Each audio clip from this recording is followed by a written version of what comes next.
for having me. Thank you, sir. Appreciate it. Thank you. There you go. Good to see you guys, and thanks for having me. And can you hear me all right? Do I need the mic? I don't think I need the mic. You got quiet again. You can go.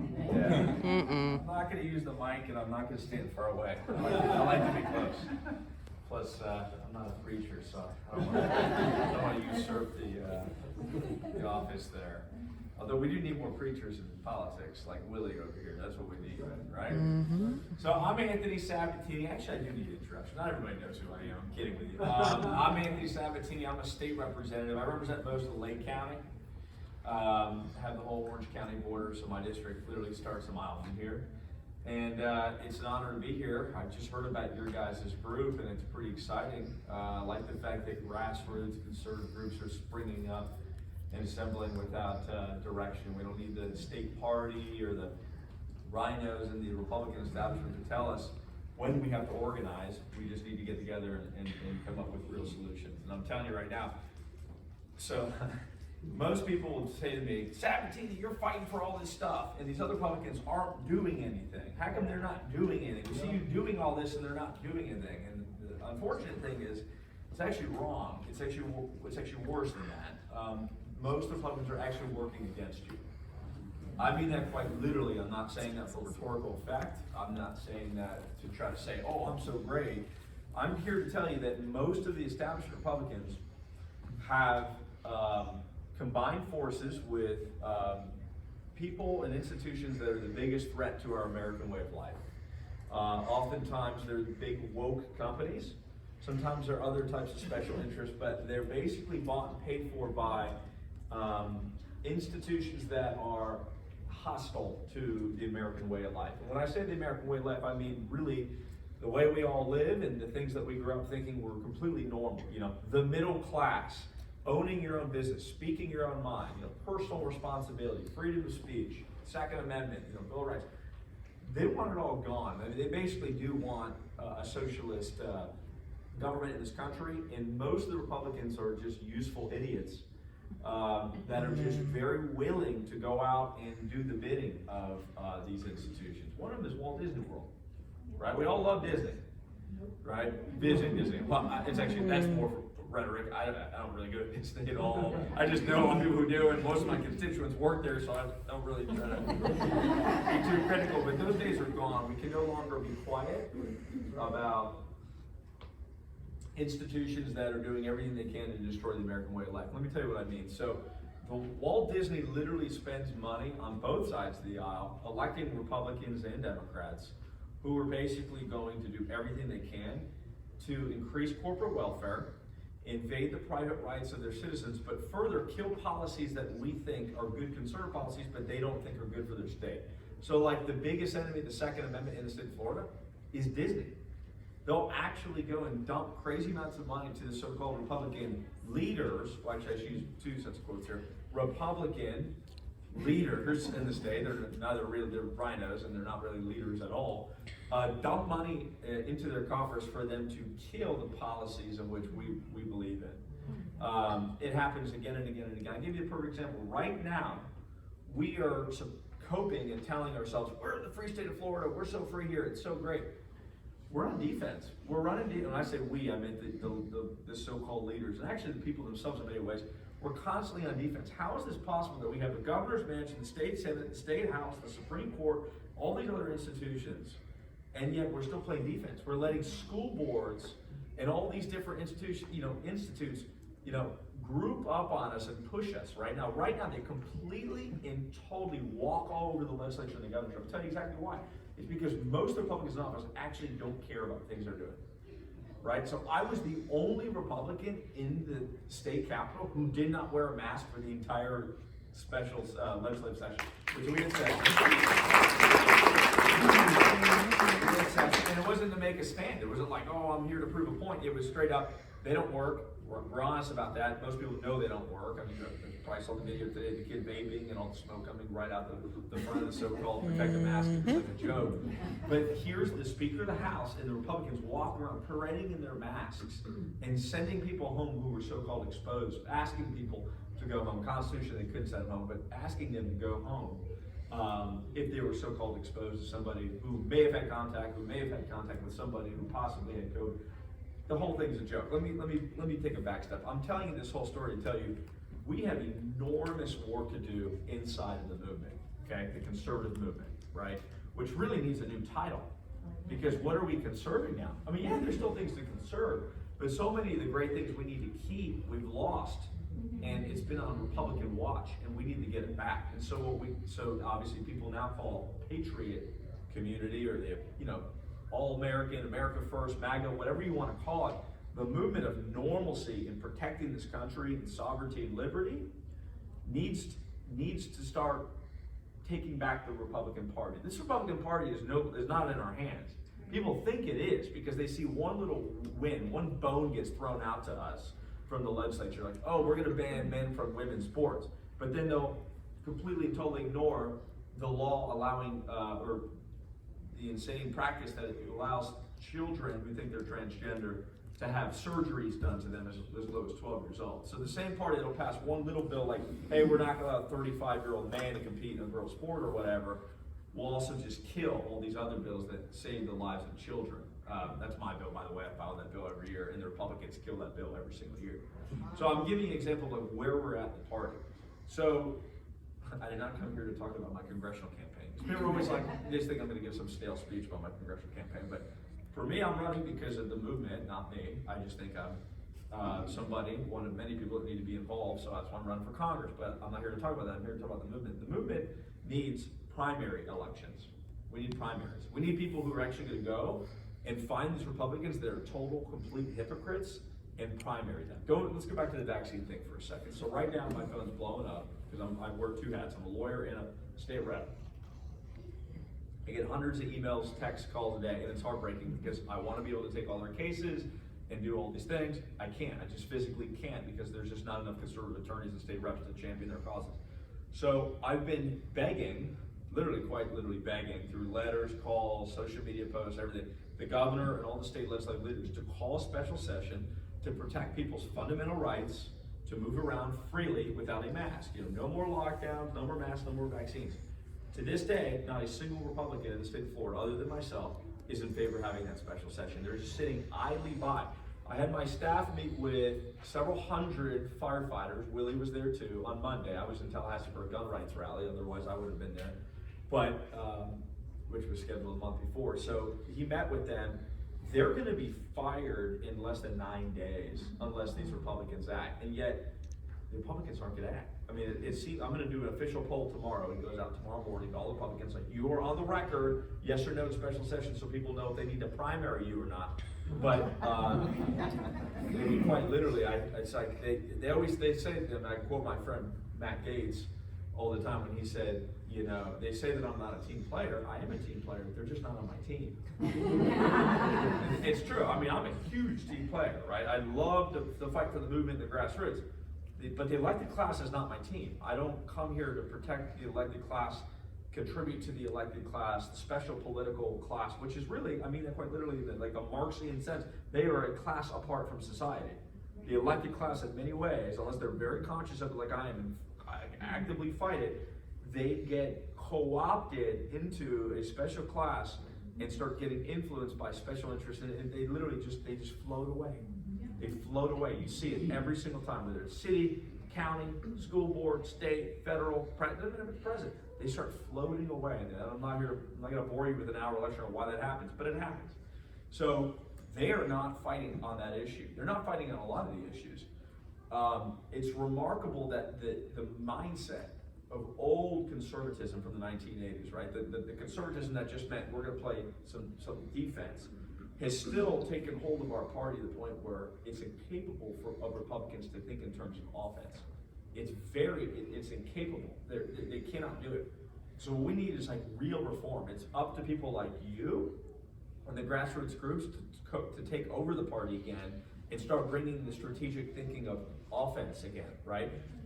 I'm not an original thinker. 99% of the good ideas I have about how to beat the establishment and win and get conservative ideas moving again and save our country come from literally just saying, let's do exactly what the left is doing, but for opposite reasons, right? Let's take the strategy of the left, but apply it towards saving the family, we're saving small business, we're saving, the country through immigration reform, whatever it be, just use their policy, use their tactics for the opposite way, which means being on offense. Right now, they just can't get out of the defensive mindset. It's so pathetic. The best was the defund the police thing, right? So here's the left saying, we're gonna defund the police.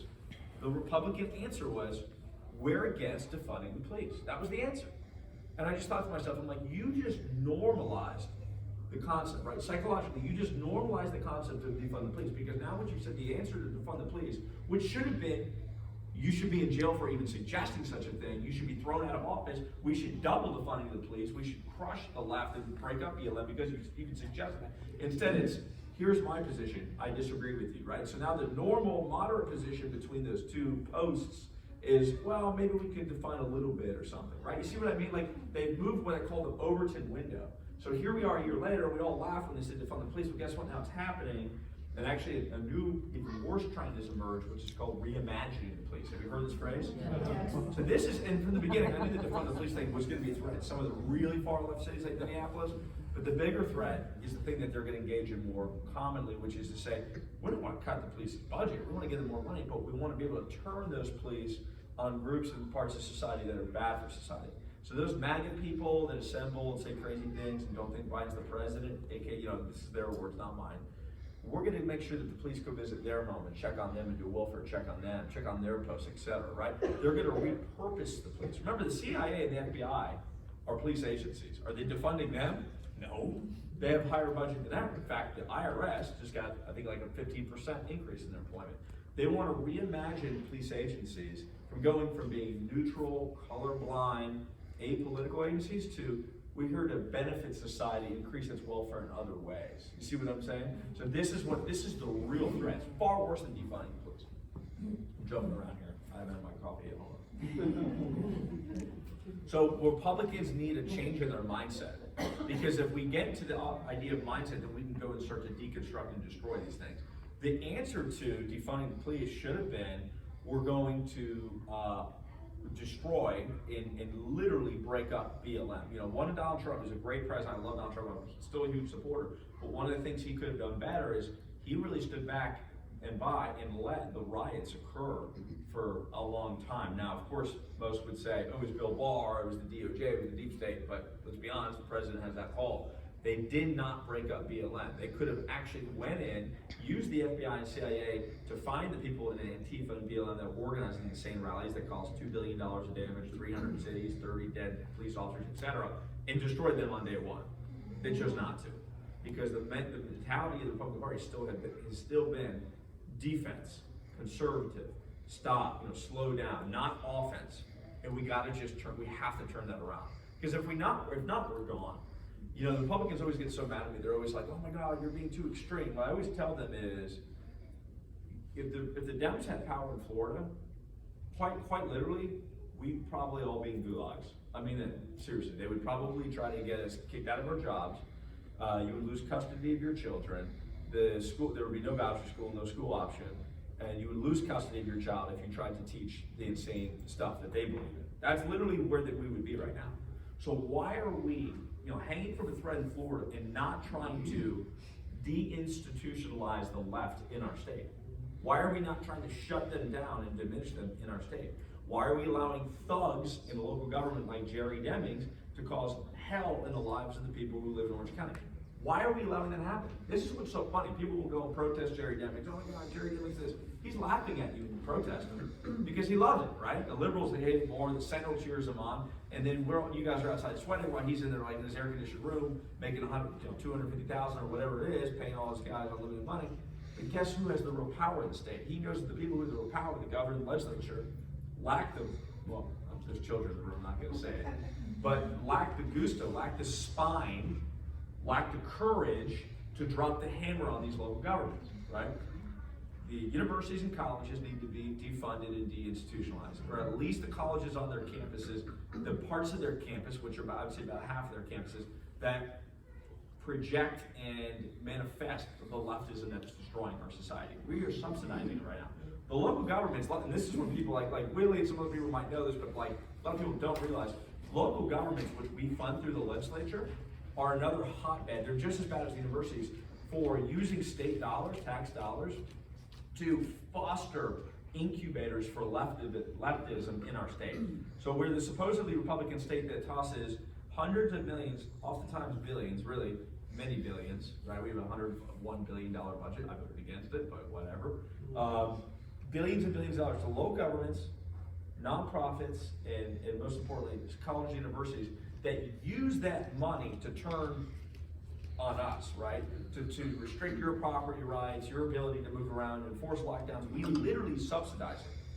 So why am I telling you all this? It's to keep your eye on the ball. You know, when people go protest the Democrats, understand that those Democrats in power, if it's in the state of Florida, get their power from a state legislature who pass statutes to benefit those local governments and universities that are making your life a hell.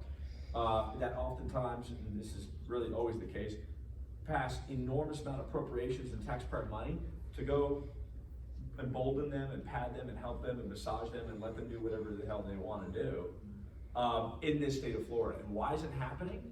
It's because the public isn't alert to it. They don't know what's going on. They just think, okay, like obviously we all these Republicans, they must be passing like Republican laws in Tallahassee.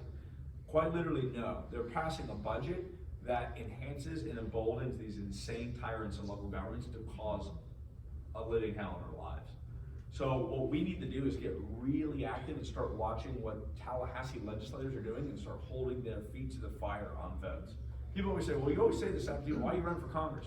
Well, I'm running for Congress right now because there's redistricting and there's gonna be an open seat. And if I don't run, I mean, not to brag, there's gonna be a horrible rhino in that job. All right, there's a guy who's moved down from DC, got $1 million, he's backed by McCarthy, he's a complete rhino, he is a loser, he is the exact reason why the Republicans have been this weak, impotent party that gets nothing done for the last 30 or 40 years. If I don't run, he'll win and be the nominee. So I'm running because we have to block him. I'm not really leaving Tallahassee. What I'm gonna do is when I give Congress, is I'm gonna start a questionnaire that a lot of the stuff I've talked about tonight includes, and we're gonna start vetting all the different state house and state senate candidates and local government too on this fundamental serious issues that most people don't know about because Fox News doesn't talk about it. And then they're gonna get endorsements or not, and then I'm gonna go and I'll have a higher profile. So as a congressman, I'll go to their district and we'll have a huge rally and fundraisers for them to start primarying these people. It is so, I can't even tell you how bad it is. It's like, somebody said the other day, oh, how bad is Afghanistan? I said, it's gonna get a lot worse than look what happened today.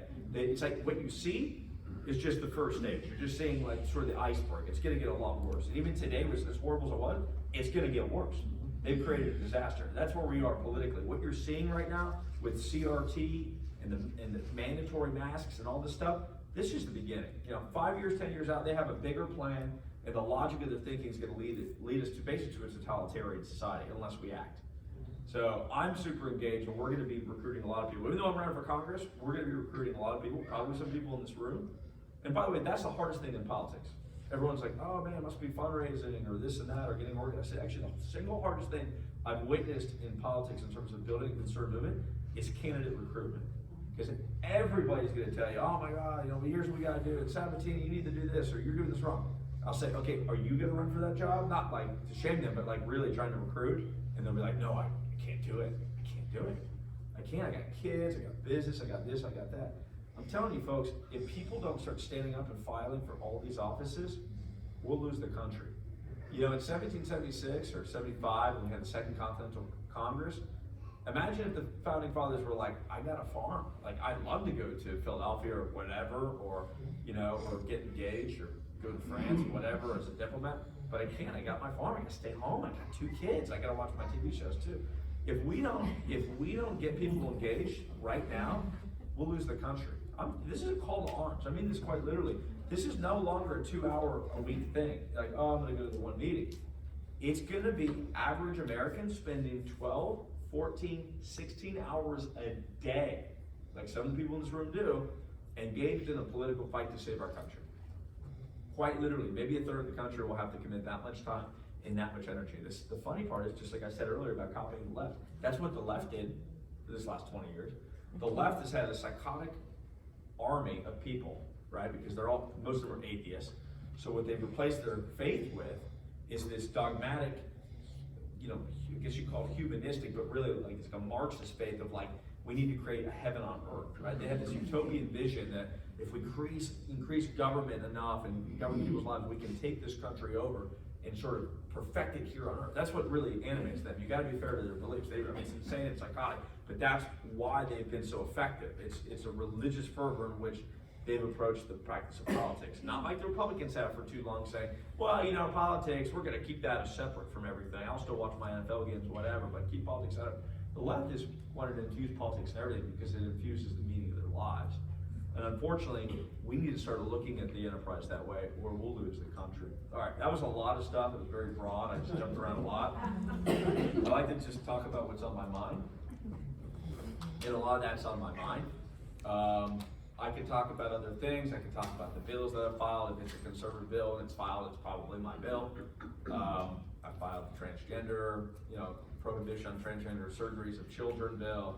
I filed a bill or co-sponsored a bill to make the Bible a teachable course in high school. Obviously you're not teaching it from a ecumenical perspective. You're teaching us one of the greatest works in human literature, which of course the Spirit of God and the Spirit of Jesus will be, I think, discovered by anybody who's reading that great document. But bills like that can bring us back to our religious worldview, which is the foundation of the whole country, are really important. On the Second Amendment, I filed constitutional carry, which gets rid of the permit program. We shouldn't have to pay the government or Nikki Fried money to get your permit to defend yourself and your family. It's kind of insane that that's where we're at. It's supposedly free state of Florida. Filed a bill to get rid of the emergency mandatory vaccination law in Florida. Right now in Florida, since 2002, there's a law that says at any time, if the state surgeon general thinks that you have COVID, they can just come in here and grab you and vaccinate you forcibly without any due process, no court hearing, no nothing. That's the law of the state of Florida. And these Republicans, and let me kind of explain why I probably didn't thread this needle, but it's really important. One of the reasons we're in such a bad spot is because we're choosing Republicans in office who are rhinos, but that doesn't explain anything. You say that, people don't know what you mean. Like, what's a rhino? Is it because you disagree with me on whether the tax rate should be 21% or 18%? People are always wanting to smatter their opponents as rhinos. Here's the perfect definition of a rhino. The definition of a rhino, in my opinion, is a Republican who is so afraid of the media or the establishment that he's not willing to fight for something that is necessary because he just doesn't want to be called mean names, right? Because the truth is, I disagree with a lot of Republicans on a lot of policy, but it doesn't mean they're a rhino. They're a rhino when they abandon a position or refuse to fight or go on offense for a position because they don't want to be called mean names. So how does this apply to the vaccine thing? These Republicans are really, really afraid to be called mean names by the media. They do not want to be called anti-vax or anti-science, anti-technology, anti-Fauci, anti-whatever, anti-life, whatever, anti-safety, anti-health, whatever it is. The moment that the media goes on offense against them, they just curl up in a little ball. And I'm telling you, not as a guest, as a hypothetical, I've witnessed it on my own side. I mean, literally, I'll talk to a Republican, they'll co-sponsor a bill, but as soon as the liberal media starts beating their drum on the bill, like, Sabatini, he's an evil anti-vaccine, hates vaccines. Actually, I have no real opinion on it. I think if you think you're at risk and you want to take a vaccine, you should be able to do that. And I think if you don't want to, you should have a choice. It's not really that complex. But the minute the media starts attacking, these Republicans will just curl up in a ball, right? They have no courage whatsoever. That is the definition of a rhino. The way I say it is, if you replace the 56 people of the Second Continental Congress with 56 random elected officials in Congress or Tallahassee today, we would still be part of the United Kingdom. We would not be a separate country. Because they would never, ever have voted to secede or commence a war based on the infringement of their individual rights as British Englishmen, right? Or Englishmen, period. They just would. We have a horrible caliber of leaders, and we're just not raising enough leaders right now, or at least the good leaders aren't pursuing politics because they're not infused with the right type of patriotism. They really believe that it's more important than just like play sports or go work at Target, and try to be a manager. I don't know what it is, but they don't see that politics and saving our country, which is probably going to die unless people get involved really quickly. They don't view it the way that other generations have, and it's scary. I think that's changing. All that sounds pessimistic. It's actually very optimistic. I'm describing a dire situation. because I believe that things are changing. I think people are just now figuring it out. There is a spiritual awakening in our country. I see it. I mean, this is a perfect example. This would have happened during the Bush years, right? Or even the Reagan years. I think people were organically, systemically getting together and organizing naturally, like the Tocqueville talked about, just to fight the tyranny and the infringement of their liberty. But it can't slow down, right? And one of the big things that makes it slow down is the Republicans gaslighting us and telling us everything's going to be okay. So as long as we win the House next year, everything will be okay. That's what they want, right? Give me money, we'll win the midterms, we'll win 30 seats, we get the House back, and then everything's okay. Well, let me tell you, and this is being recorded, this is fine if it goes out there. The Republican leadership inside the party will be in charge when we take the midterms back next year, because we will, it's based on change from the census and everything else, and the red wave that's happening, even if it's only slightly, we'll still win by 20 seats, is horrible and compromised and cannot be trusted in power. They are horrible. Kevin McCarthy is an absolute liberal. He doesn't have a conservative bone in his body. The man is a fraud. He's a slime ball. He was one of the loudest, angriest anti-Trump voices from the beginning. He voted against him on trade. He voted against him on immigration. He was against him on his anti-war strategy. He was against him on everything.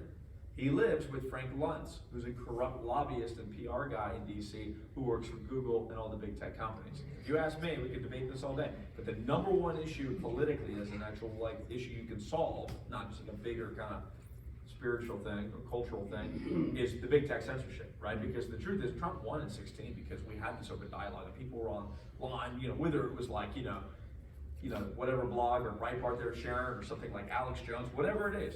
They were able to just share stories and it could circulate, and the way people felt about Hillary Clinton was understood broadly throughout society.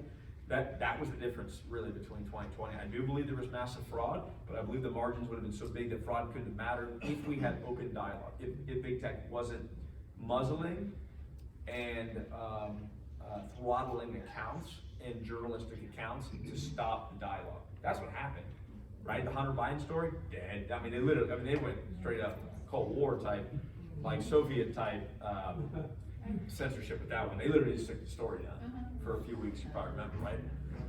And by the way, I'm filing a real censorship bill. I filed a real social media censorship bill last year. Republicans killed it immediately and passed a fake one that did nothing. But the real one is you got to take all the big tech companies and label them and treat them legally as common carriers. So like an AT&T or Verizon like this. So like a phone service can't deny you a service because they don't like your political views. As common carriers in law, their service must be reasonably open to everybody despite their viewpoint. That's how we need to label in Florida law, state and federal law, big tech companies. If you do that, and this is what they're going to pass in Texas this summer once the Democrats come back and they have to do their thing. Yeah, they're like still not there or whatever. I'm filing that bill next month in Florida. Yeah, the big tech bill in Florida was a complete total joke. So I actually called up my people. I said, I don't see any big tech lobbyists here. Like, why aren't they? I mean, it's the most powerful lobby in the United States, right? It's called Net Freedom or something. It's an umbrella group that's Google, Amazon, Facebook, Twitter, and Apple, all in one company. You can imagine how powerful that lobby group is, right? And they'll come, it's called Net Neutrality, Net Freedom, something like that. They come and they lobby, and they were like non-existent in Tallahassee. I'm like, where the hell are these lobbies? I mean, we're about to pass the so-called big tech censorship bill. Like, why did they not care? It's because they knew that the bill was fake and it would be struck down. Even if it didn't get struck down, it only applied to like political candidates, like 6 days for election. The whole thing was a total joke. Texas, they were everywhere. They were like bugs, is what I was told from my friends in the Texas legislature, that they just bought up all the lobby firms and they were like marching into every office. It was a crazy zone because they were afraid of that bill passing versus the Florida one. They were like, that's a joke. So this is what we got to be aware of, right? Republican officials gaslighting you, telling you that, hey, I'm pushing this legislation, but the legislation is a hollow legislation. So if it passes, it doesn't do anything. Doesn't mean it's perfect, and sometimes it's an incremental approach, but sometimes they'll pass a bill that actually doesn't solve an issue. And we're seeing that a lot lately at the state level. You got Republican governors and legislators who are pushing legislation that isn't a real remedy to something. I'm not talking about something that dies, but actually like things that if they are passed, they still don't actually do anything. It's called window dressing. Looks like they're doing something, it's not doing something. The best was the E-Verify bill, right?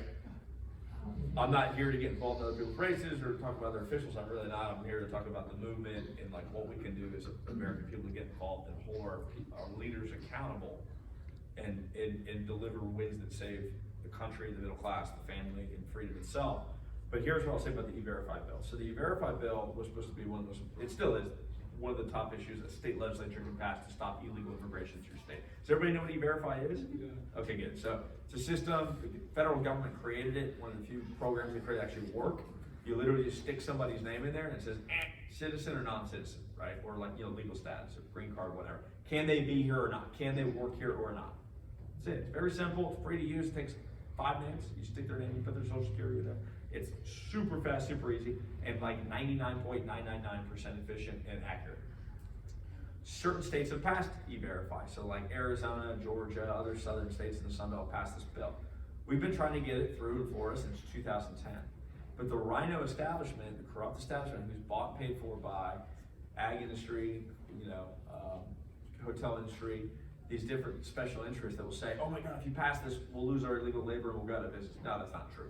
They'll cut their margins. Instead of making $10 million a year, they might make $5 million a year or $3 million a year, but they don't care, right? They don't care if they're middle-time millionaires.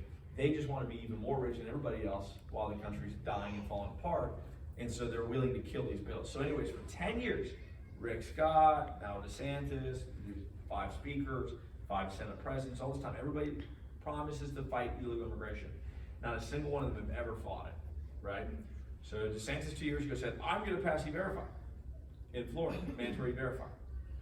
And this is and I'm not blaming DeSantis for this because there was other people involved. But this is the E-Verify bill that they filed, right? So the E-Verify bill would be any worker, any employee for any business in the state of Florida, if you want a job, we're going to put your name through E-Verify.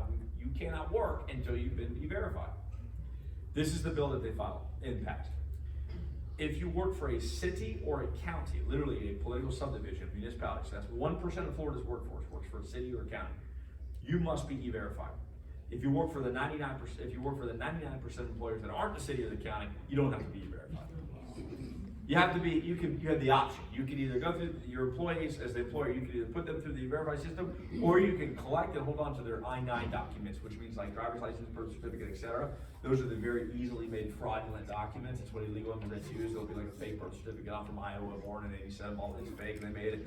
And they use a copy of it. Employers go, okay, this looks real to me. We'll put it in the file. They have no due diligence to scan it. There's no criminal or civil penalties if it is made fraudulent, etc. The law's never been enforced, never will be enforced. All they did is they amended it to say, instead of you have to use I-9, you have an option if you want to use E-Verify too. So I call it the fake E-Verify bill. I call it the fake E-Verify bill on the House floor. Of course, people say, well, why'd you vote for it? Because they still got 1% of Floridians to be E-Verified. So I'm not going to vote against it because it's still 1%. We just need 99 more of them to pass, but I voted for it, but I trashed the bill and it was a horrible bill. So I filed the real bill the next year, and I filed it this year too, but we're not in session yet, a bill to make it that everybody must be E-Verified. And our Republican leaders, once again, are just completely gaslighting you and lying to you and telling you, we're doing what we can to fight illegal immigration. I can't believe they're bringing 180,000 immigrants a month, every single month in Florida. Every single Republican refused to co-sponsor the bill, except for I think 2. I think there was 3 of us in the Florida House who co-sponsored my bill to make it that everybody must be E-Verified.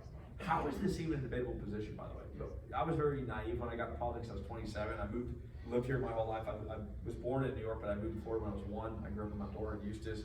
So I grew up here. I kind of took my conservatism for granted. What happened is I moved away, lived in a big liberal city, and I was like, oh my God, these people were so liberal, and it got really, I call my road to Damascus conversion. The party, I got really involved. I was like, I want to start fighting. I think you're either born or raised conservative where you have a moment where you're like, oh my goodness, like what happened? Reagan had that, a lot of people have had that. So with me, I'm telling you a story because when I got involved, I just thought everybody, all the Republicans believed in all this stuff, right? Like everybody must be against illegal immigration. Everybody must want low taxes, less regulation, more freedom, more family-friendly, society, etc. And I found that almost none of them do. And it's just it's shocking. I'm still in shock. I'm still shocked that people can continuously get elected who have no backbone, no principles, no values, and still people will, because of the good nature of Americans, they will look at a Republican that's just stabbing them in the back, refusing to fight for them, and go, that's my buddy, that's a nice guy, or like he, served in the military, or whatever it is, like he did something nice in his life, he's my neighbor,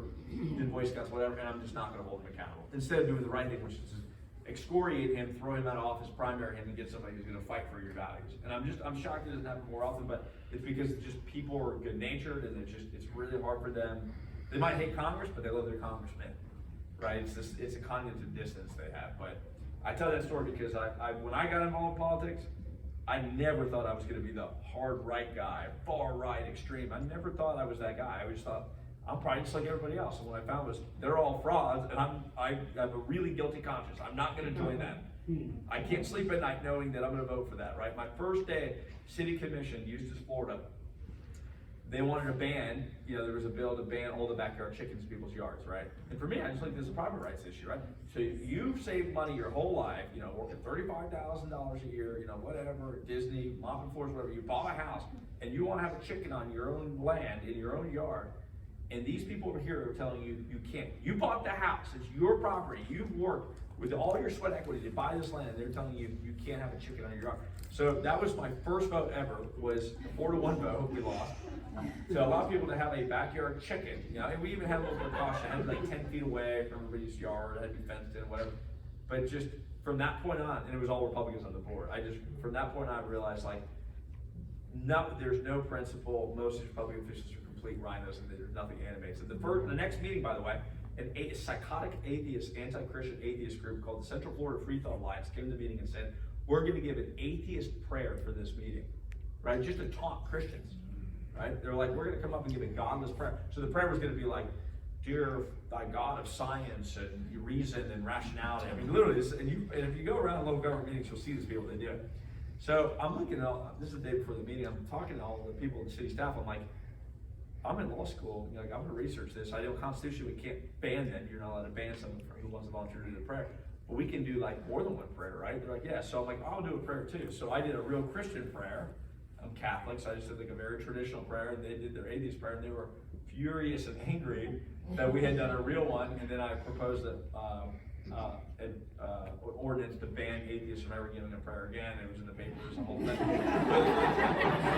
I bring that story up to say, once again, I just thought my Christian Republican friends on the city commission would be like outraged by this insult to Christians, like that these atheists were engaged in, and they just weren't.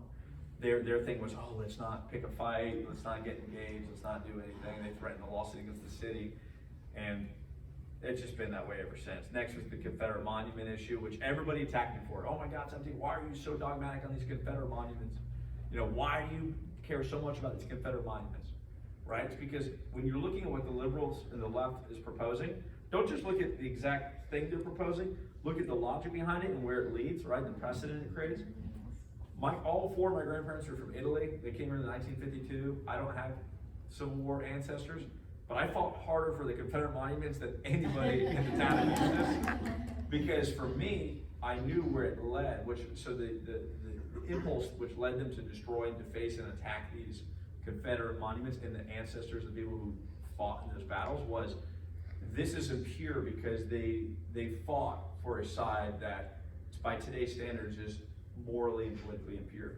That logic will literally eradicate everything in society, and it has, right? So within months of the Confederate monument controversy, they were destroying Lincoln, and now Washington, Jesus, and everything else. And what's going up? George Floyd monuments and whatever kind of religious figure that they have. But they literally, I knew that it was going to lead to the evisceration of all society.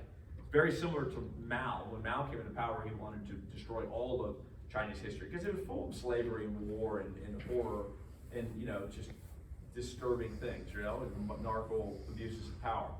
But it's just wrong. It's the wrong thing to do. They still have Oliver Cromwell in front of the Parliament in the UK, and it's just wrong. And once again, I bring that up as an example of why are you allowing American history to be completely flatlined and destroyed? Where is this going to lead? The Republicans did nothing. They still did nothing.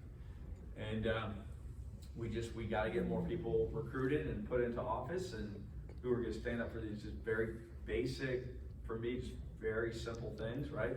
No censorship, let people make their own decisions, Don't cut the sexual organs off an 11-year-old child because they're experiencing mental dysphoria and think that they're a different gender, which is a real mental illness. etc. So I don't know.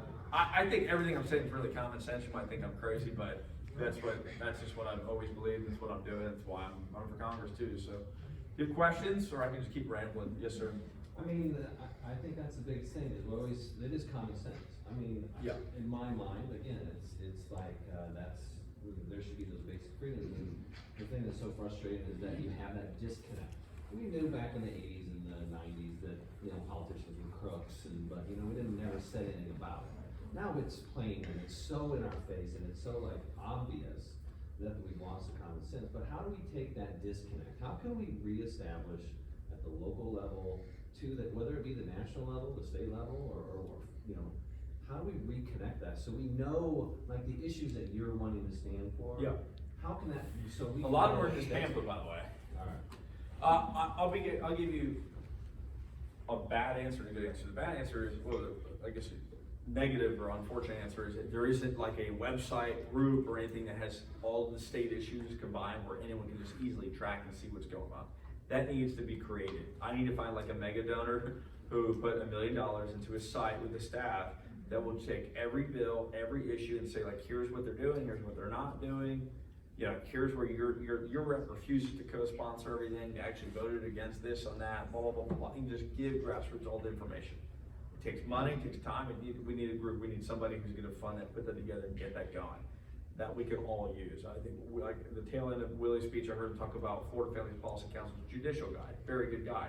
It's a good guy because John is like one of the members, one of the only people, me and him have done cases together, we sued Orlando for the mask mandate. He's like one of the only people who's watching all this stuff. I mean, quite literally, like a 21.5 million, 22 million people down in Florida, there's like 5 people like John who are actually watching all the bills and, dealing with all these judges and going, well, this judge ran as, got appointed as a Republican, but they're actually a rhino and they're working against us, etc. He's like one of the only people. So what we need is like to get those few people together, get a staff trained up who can create it. Right now it doesn't exist, it's disparate. All I can tell you, and this is very self-serving, is if you follow me, social media, Anthony Sabatini, Facebook, Twitter, Instagram, Getter, whatever, I'm on everything. I will do everything I can to keep you as up to date on as many issues as I possibly can at the state and federal level about what's going on. And I'm not afraid, if you follow me, you'll know this, to call out the Republicans. And people always write, oh, give us their names. The truth of the matter is too many. Like, a lot of times I'll be like, Republicans are screwing us on this. I'm like, what are their names? I'm like, dude, I'm not about to write 185 names down. Like, it's everybody except for like 2 or 3 people, because they're just not used to being called out. I mean, I'm gonna brag here. I'm like a phenomenon in the sense of nobody gets elected in Tallahassee who's gone completely against the leadership and exposed everything going on. The E-Verify thing, when I was going to all the press and saying, they passed a fake E-Verify bill, they're frauds, they're liars, they're lying to their own base, they're telling all the Republicans they did all this, and they're working against you, they're bought, paid for by Disney and ag industries and all these disgusting shady groups, and they hate their own voters and they gaslight the hell out of you, etc. That never happened before. Like, doesn't happen. Like, nobody goes up and challenges the leadership. That's why I'm running for Congress, by the way, as a shameless plug, because the people who get elected to Congress are just like, yes, Mr. Speaker, whatever you say, leadership team, please just give me a coveted assignment. Let me get one appropriation project back to my district, please. Like, they're like little spineless weaklings, and they don't have the balls to stand up to the leadership team, whether it's Tallahassee, whatever. You don't even see local government. People don't want to fight with their own colleagues. So you need people who are willing to do that. So I do that. I will keep you up to date. And as we get closer to session, I'll be a lot more factual. Right now, it's more like big picture stuff. But as we get in session, there'll be bills every day filed. And I'll be like, here's where this bill is, and this one, and that one, and et cetera, et cetera, et cetera. But what we need is a group that can just track all the bills. The only one I know who does a decent job is the Republican Liberty Caucus. You ever heard of that, Republican Liberty Caucus? It's called Republican Liberty Caucus. You should write this down, RLC, Republican Liberty Caucus. They are a populist liberty, I'm not libertarian, they're not like the weird libertarians. They're liberty-based, like very low government, less taxes, inside the Republican Party, right? So they're not just like these parroting the Republican Party. Everything the Republican Party does is great, and like lie about it. No, they're like holding the Republican Party accountable from within. Their champions and heroes are like Thomas Massey, Congressman Thomas Massey, Rand Paul, who's endorsing me, by the way. One of my heroes. I'm pretty proud of that. Oh yeah. Yeah, Rand Paul's great. Republican Liberty Caucus. Look at Fauci. Rand Paul was the only senator attacking Fauci. Oh. Right, when 60% up, and of course I was attacking Fauci April 1st, 2020. I mean, literally, the third week of March, I'd love this tweet, I should have it framed on my wall. I said, open all the schools, no masks, no, open schools, et cetera, et cetera, et cetera. And I got viciously attacked by the public. It's like, oh my God, everyone's gonna die, how dare you? I mean, the data was out there, the data was already there. There was no significant spread and extremely small fatalities of children, less than the flu. From COVID. So I said last week of March, 2 weeks into COVID, don't close the schools, don't close businesses, and no masks. Like that was my statement. And they thought I was crazy, and I freaking sat on that tweet forever. And as soon as the tides turned and all the cowards stick their heads out, they're like, yeah, we need to open up, Fauci's lying. I reposted all those tweets I made for March and April, June. I was like, look, you guys are totally wrong. Like, we had this, and it wasn't just me like on a hunch. I mean, yeah, it was a principled position, it came from my heart, but I also looked at the data, and the data showed that it wasn't happening. There was no significant spread, and there was no risk amongst kids. There's still no risk amongst the children. It's less than the average, than the actual flu. And they just sit here and lie. And yet, and to this day, I look for it every week. They still will not tell you the median death from COVID. Median age of death is higher than the median age of death from natural causes. So the average white American male, I think it's 77, right? COVID's like 79. It's literally the average person is dying past what they would usually have normally died from natural occurrences during their life.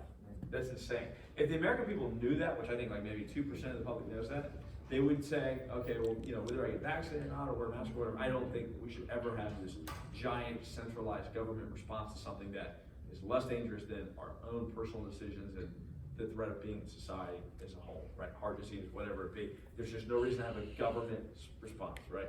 The precedent this has created is now the government gets to say, well, we got a lot of heart issues in this country, so we're gonna start reducing caloric intake, and here's gonna be your dietary options from now on. That's what's happening next. I mean, it's already here. Like, they're going to start looking and saying, even though you're not at risk because you've been vaccinated, your decisions affect this person over here who could be vaccinated at any time. So we're allowed to modify your behavior to try to help this person. It's kind of crazy. It'll destroy the family, parenting, any kind of individual choice making. Yes, ma'am.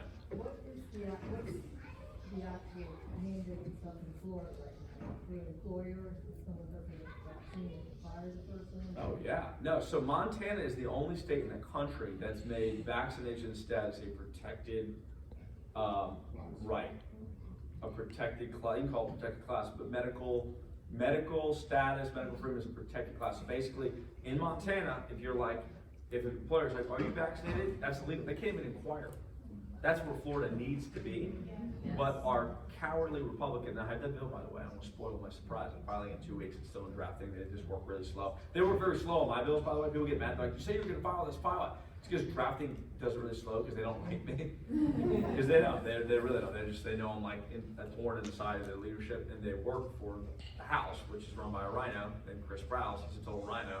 So they take a really long time drafting my bills. That's why I do it. I file my bills really early to try to get them out because I know they're gonna take 2 months to write it. Long story short, Florida has no protections for private employers. And the historic Republican mindset was that was okay, right? The historic mindset was like freedom, free market, get the government out of it. Get the government out of it. Let the free market operate free of any government intervention. But that's the old mentality. The mentality now has to be, these woke companies are a bigger threat to America and your freedom than sometimes the even government itself is. And so we need an assertive government that's going to protect the rights of Americans, whether it be lockdowns, masks, vaccines, whatever, free speech, CRT, right? CRT should be illegal. If we had an AG that was worth the hell instead of Rhino Ashley Moody, the AG would be filing lawsuits left and right against Jerry Demings, school boards, this and that. She hasn't filed a single lawsuit. It's a complete waste of office. Total waste of an office. That is the most important job behind the government in the state of Florida, and that pulpit just sits there and collects dust. They don't do anything in that office, right? CRT violates the 1964 Civil Rights Act. The AG should be using our taxpayer money properly to combat these abuses of government, right? And really, we shouldn't even have a lawsuit because the legislature should be whipping these school boards in shape, making it that they can't even do these things. Cowards, all of them cowards, working against you. It's so bad, it's so bad. But, so we need that in Florida, we don't have it. We did pass, the governor did do an executive order, it was put into a statute, so we did pass a law that says goods and services can't be denied based on vaccination status, but it's been completely ignored because there's no teeth in it. So what they should have said is like, you're gonna be guilty of a misdemeanor if you do this. So like right now in Orlando, I got interviewed yesterday with Fox 35 or 13, one of the stations. Hey, rock concert says you gotta be vaccinated to come into the show. Is that gonna be illegal? Well, they give the option that you can have a negative test. The truth is we should have had a law that says they can't even ask you if you're vaccinated or confer you a special privilege, period. Why aren't we doing that? Once again, rhinos who don't want to be called mean names and anti-vax, anti-science, anti-health, so they're just willing to do whatever it takes. Always this impotent, beta male, defense posture mentality. It's so embarrassing. They know the Everything. science and they're just not paying attention to it. I mean, none of them know the science, what's behind all this. Well, and I found this with I sued 15 cities and counties in lawsuits all throughout the state who had mass mandates. One thing I found is the Republicans and elected officials don't know the science, but they don't care because they don't know the difference between science and the assertion of science. What I mean by that is, if I was like, here's my diagram, here is my RCT, random control trial, showing that a mask can stop droplets from spreading into the air and getting more people sick, that is either equivalent or matters no more than the guy in the white coat asserting what he thinks the study means. What I mean to say is like, actual science is no longer debated by these officials. They just believe in rule by expert and technocracy. So if a guy in a white coat walks up and says, with his little name tag, I think that masks work, that's the science now. It's not the actual science. Because what I would always say is like, okay, we have our expert. I had the #1 epidemiologist in the state of Florida in my my case against the city of Tampa, or Hillsborough County during the mask mandate. And he was asserting about the science, different things about the science. And I was cross-examining him, and I was trying to point to the flawed studies. And I did, and he was helpful, and he would say, well, he was actually very honest epidemiologist, kind of humble. He would say, you're right, this study's probably not the best, but I still think it's a good study, whatever. His opinion mattered more than the actual science. The courts and the officials were unwilling to examine any of the so-called science. The expert opinion, the so-called expert opinion about the science weighed more in a courtroom, it weighs way more in the mind of the legislature, and let's be honest, weighs more in the mind of the public than anything else. Like, you might say the science is flawed, the masks actually don't work, they don't really stop anything, it's all just it's a gimmick. But that doesn't matter. As long as somebody working for the University of South Florida with a white coat says it does, that matters more. It's sick, it's disgusting, and it's actually what the founding fathers really feared. Ronald Reagan famously put it in a speech in 1964. He said, we can, the age-old idea that we can govern our own lives more than experts in a faraway capital can govern our lives better than us, is now what's being questioned, right? 1964, that was the debate. Should we run our own lives? Do we have what it takes to have a Republican form of government where we're in charge? Or should we just submit all of the most important decisions to these faraway experts, whether it be Fauci or, the OSHA, whatever it be? Like, let the experts guide our lives for us more than self-government. And let's be honest, Republicans at this point say, no, let's just let the experts do it. Let's let the experts do it. In the 1840s, they passed a fishing law about just fishing rules and stuff.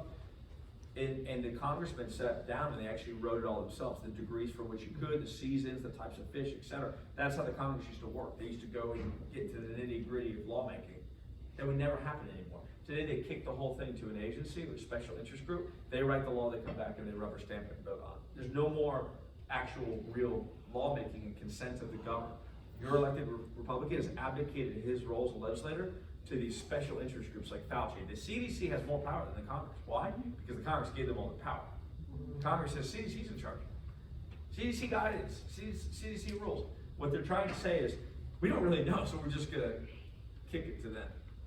It's totally insane. It's an abdication of the fundamental rule, the fundamental idea of Republican form of government, which is that the balancing of interests. Okay, we're gonna take the science, we're gonna take concerning interests by keeping the economy open, individual autonomy, the risk of like precedent creating where the government just runs everyone's lives. We're gonna weigh all this and say, we're not gonna lock down. They don't wanna do that, they just wanna put the CDC in charge. And the CDC says, well, one person's gonna die this year. Okay, good. I don't see a reason to doubt that, so we wanna save lives with CDC's in charge now. This is the biggest problem, and this is actually bipartisan. I can sit here and hammer the Dems, but the truth is, this is a bipartisan problem. You have elected officials, even at the city level, who have no idea what they're doing, and they defer to staff on everything. How many times, I don't know if you've ever dealt with a city or county commissioner, and you'll be like, hey, I want to do this development proposal, or whatever. I want to work on this issue. And they'll say, go talk to staff. Go talk to somebody in the Development Resources Project, or Public Works, or Economic Development. I don't know, just, come talk to staff, they'll handle it. My job is just to see her vote on, like, they're the ones who get, it's insane. They don't understand what their role is as an elected official. It's creepy. It's creepy. That's the big issue. Way deeper than just one party. It's completely and totally incompetent leadership. You can't be wrong.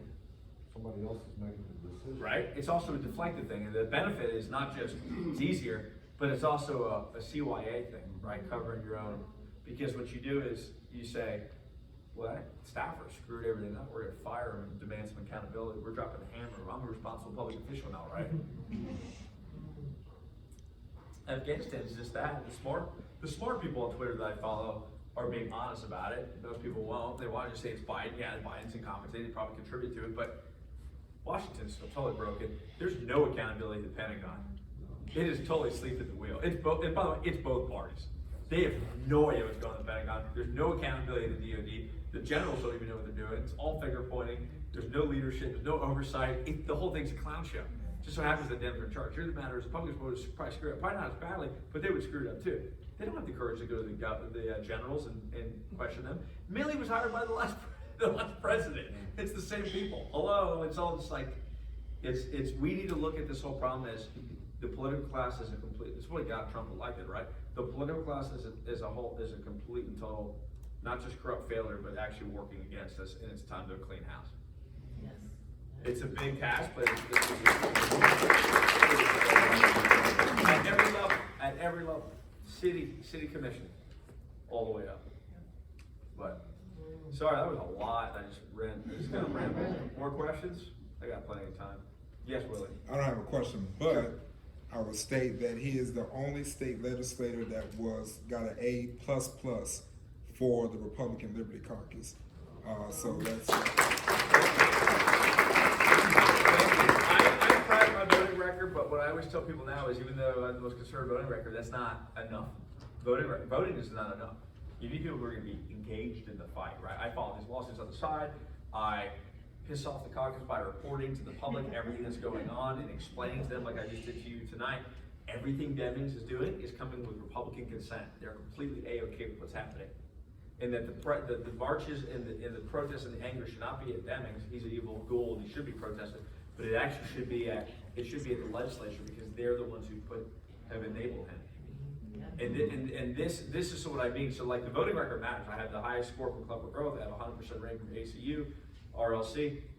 But if 5 other people had that, I would still be disappointed in them, because they're not doing what needs to be done to grow the movement, which is to expose the corrupt establishment and get them engaged. It's more than just votes. It's actually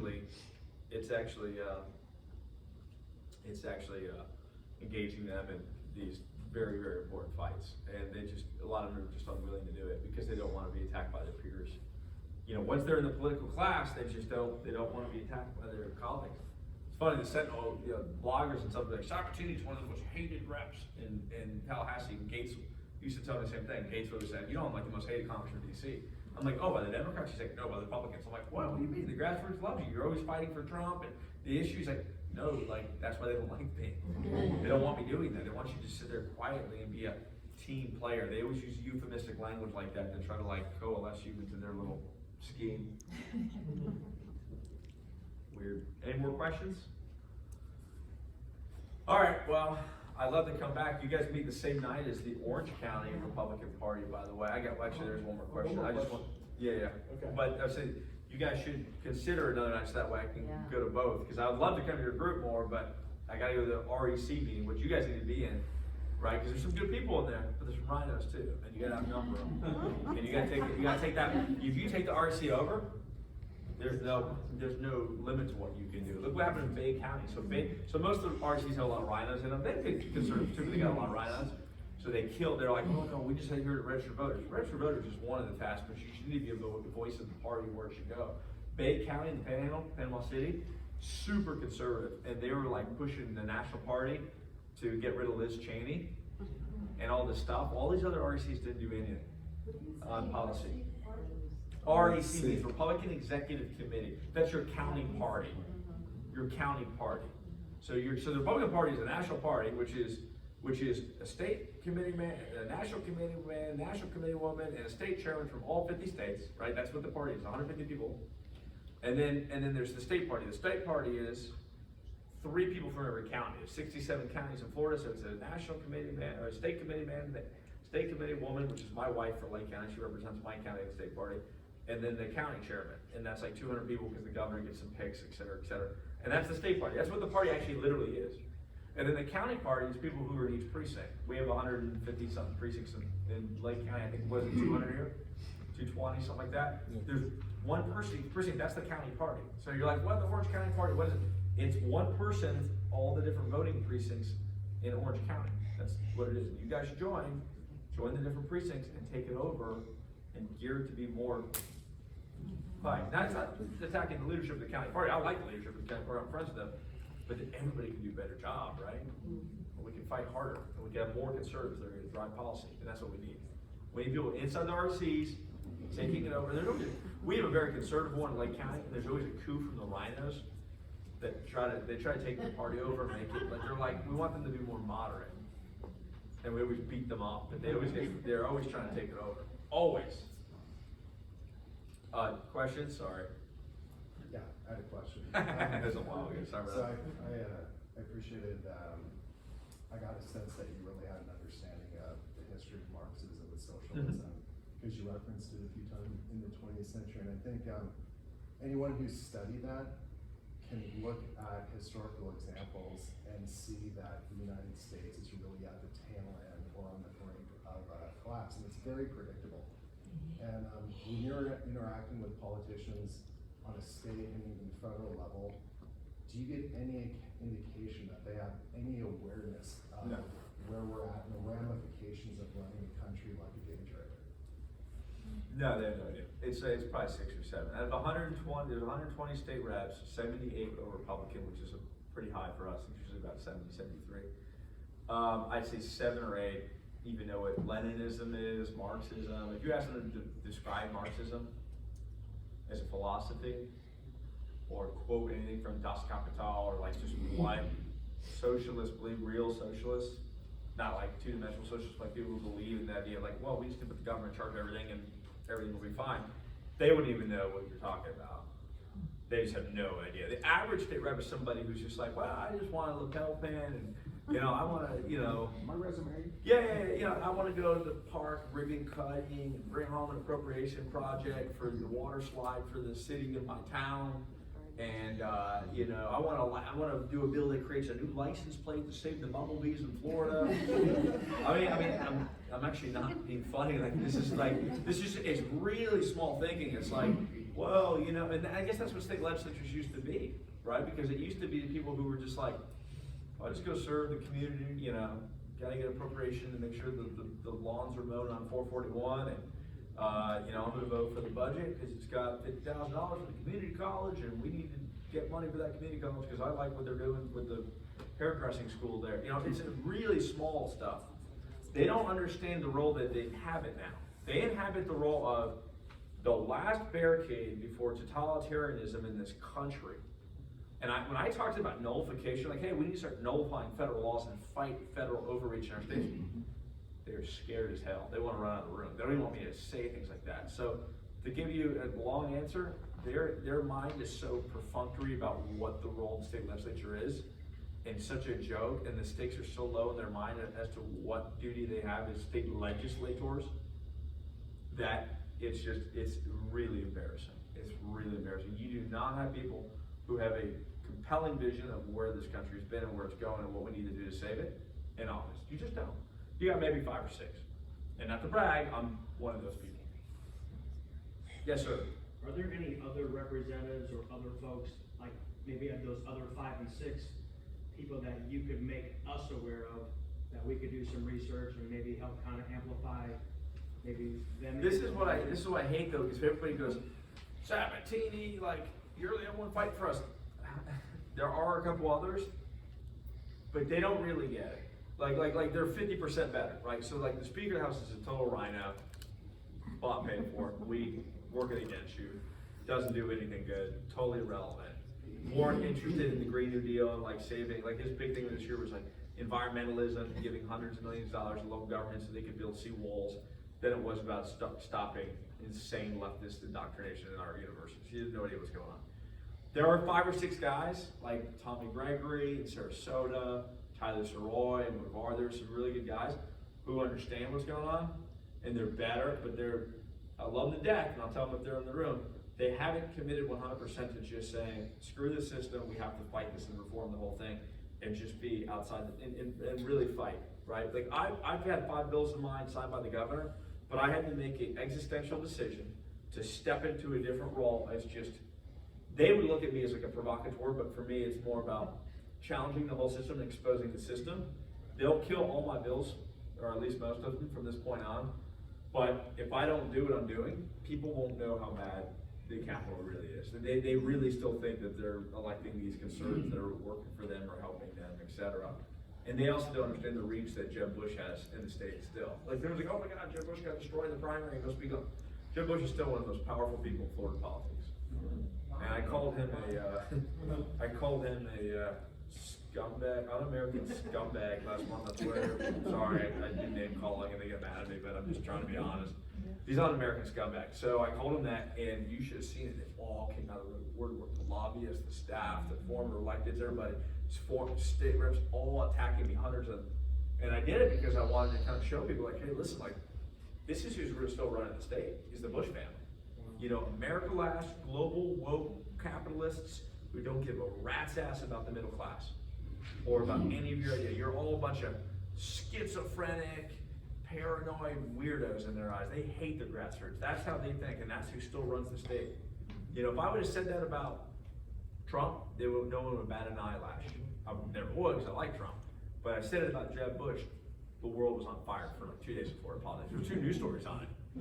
There was 2 news stories on a tweet me calling Jeb Bush an un-American scumbag. And the response was, how could a state representative, like Jeb used to be God in this state, like, oh my goodness, how could a state representative be in power who, like, we cannot let this happen. And I just did it to show you guys and the people in Florida, this is who still run the state. These people that absolutely hate you, the Bush family that stayed home on election day, 2016 and 2020, wrote in Condoleezza Rice's name on the ballot, hates Trump, hates the American First Movement, hates you, hates me, still runs this state. It's corrupt. So, long story short, there are other people that are good, better, but have they done what they need to do, which is to say this system's corrupt, these people are rhinos, they're working against you, and we need true conservative leadership and primaries across the board? No, they're not there yet. They're just not, because they still go to that PTA meeting or Boy Scout thing in their community and say, when they say, what bill did you pass this year? Oh, I did a bill to, I don't know, just some innocuous little stupid thing. They still want to like work on these tiny little issues that make them popular in their neighborhoods or little precincts or whatever. They don't see the bigger issue. They just don't. They really don't. So, not to be discouraging. It's just I think it's optimistic to describe a bad situation because if you can describe it correctly and you know the confines, then you know what you have to do. That's optimistic. That's enlightening.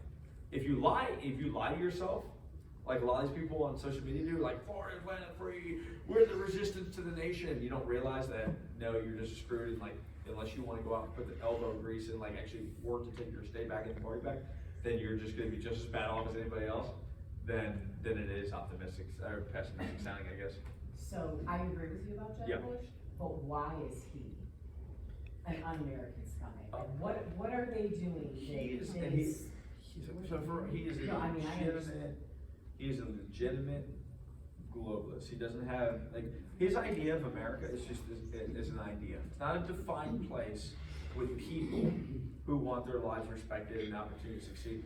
It's just a place where the world's citizens could come pour into and use the resources in the system that our ancestors brought. So he wants his plan is 2 to 3 million immigrants a year. So we're on unsustainable track of having about 1 million a year this year. It's completely insane how much immigration we have, legal plus illegal.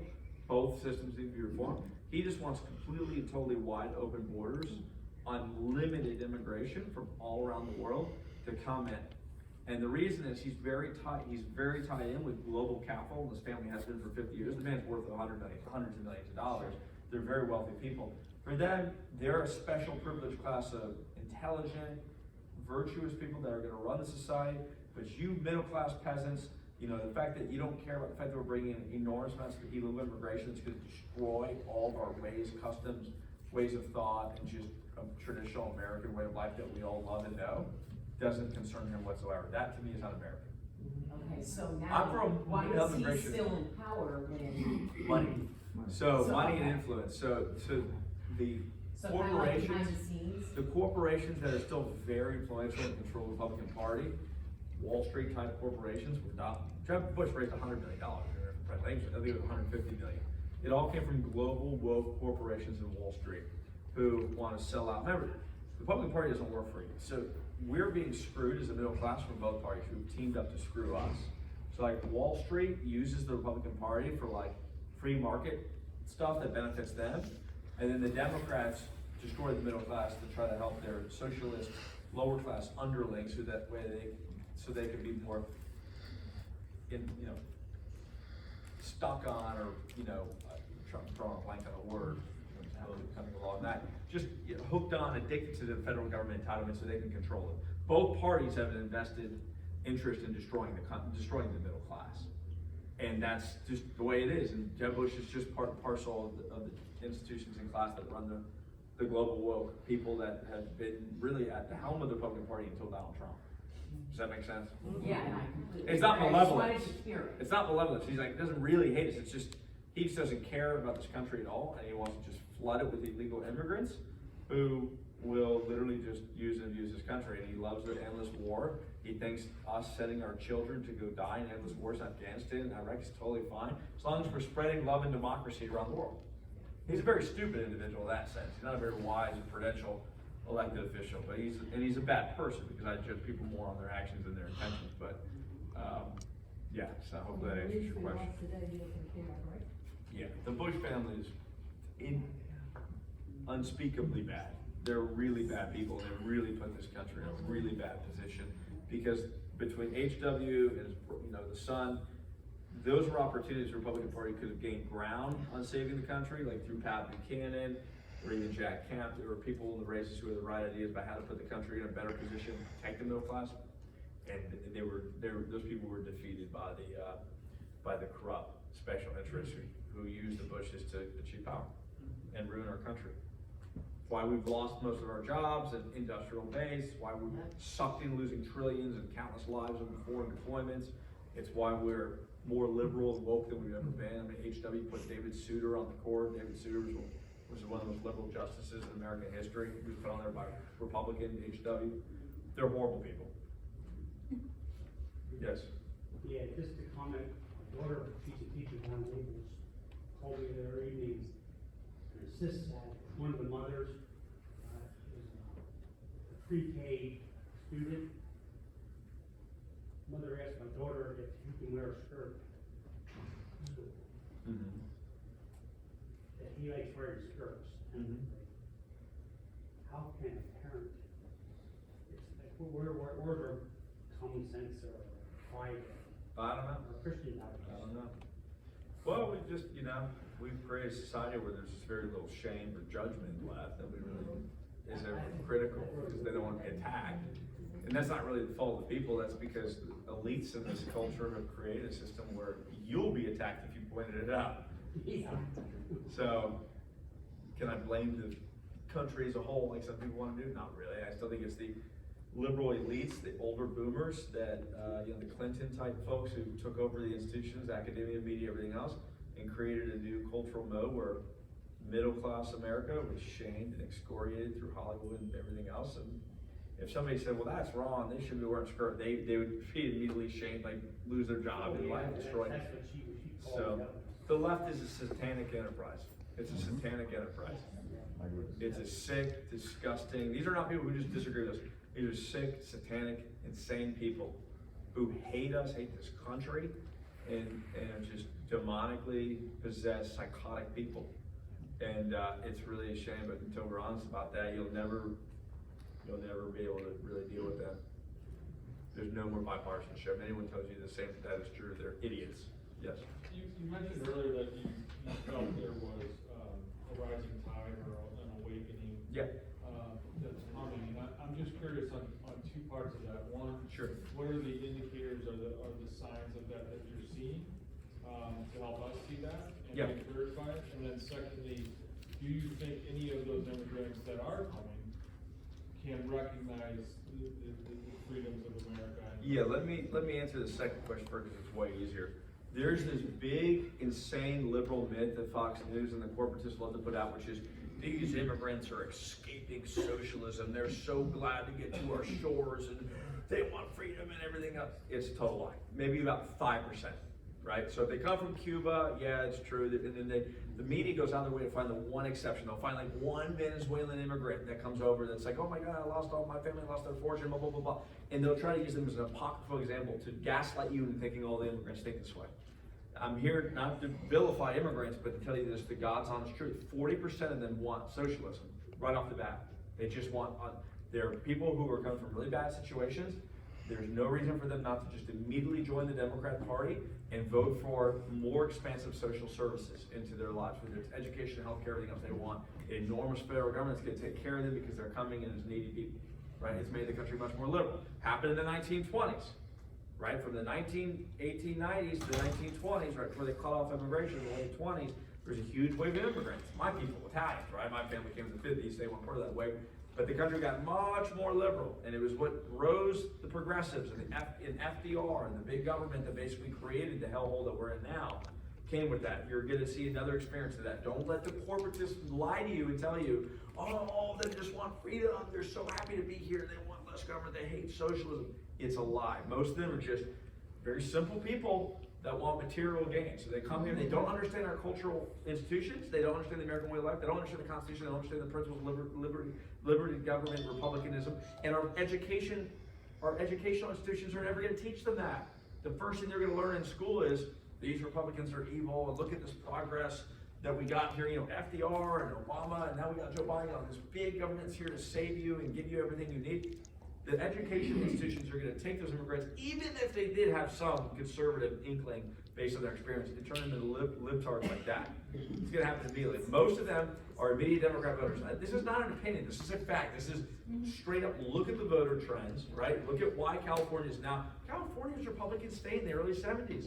Ronald Reagan was the governor, right? The Mexifornia, they call it now. When the Mexicans came in, not that they're bad people, but they demanded a role of government in their lives, or expected a role of government lives that was adverse to the historic teachings of what government should have been in American history, right? The first bill that the Congress ever passed in 1795 was an immigration bill that limited immigration to, I'll put it in nice terms because it gets called racist and everything today, but really what it was trying to find people who were coming from Republican modern democracies, right, in the 1790s, who understood the types of the American way of life and were going to come in and contribute to it, but not deter from it. Right? Now, they put in there, and this is what gets attacked, white Christian male, right, white Christians, white Christian nations. But the truth is, had nothing to do with the fact they were white. The fact is, they were choosing white Christians because they wanted people who were from Republican forms of government. That's what it was. It wasn't about people. It was about, hey, do they understand, like some of the countries in Western Europe, a Republican form of government, or are they coming from a country that has a despotic form of government, an absolute monarch? And that's what they or just don't understand institutions. Republicans are extremely rare. Extremely rare. All the Federalist Papers, if you read the Federalist Papers, were about, hey, why our republic is going to be better off than all these other republicans that have been horrible republics, right? So all the city-states in Italy ended with war and chaos and insanity, and then Athenian, Greece, Periclean Athens is what they call it, the period where there was a fledgling democracy. They all failed. So the founding fathers were like, why is our going to be good? The truth is they were going to try to keep citizens here and educate them and invite citizens who understood the limited role of government and the Republican way of life and the Republican virtue that was needed to uphold it, right? And John Adams famously said, our Constitution is only for a Christian nation, for people who have Christian values. If they don't have a religious nature about them, this whole, and civic virtue, the whole system will fall down. When you're bringing in massive amounts of illegal immigrants and immigrants who don't understand the American way of life and the work ethic and just the civic virtue, they cannot adopt it, and they won't adopt it with these educational institutions. So the truth is, if you want to save the country, we need an immigration moratorium. We need zero net immigration at this point in time. There should be very few exceptions for immigration. I'm okay with maybe a couple 100,000 after the immigration moratorium has been in effect, and once you seal the border. But if not, you'll lose the country. Based on immigration and trends, you'll lose Texas in 5 years with this trend. And then the country is socialist. If you lose Texas, the country's gone. The whole country's gone. And I think we will have something like a civil war if that happens, so.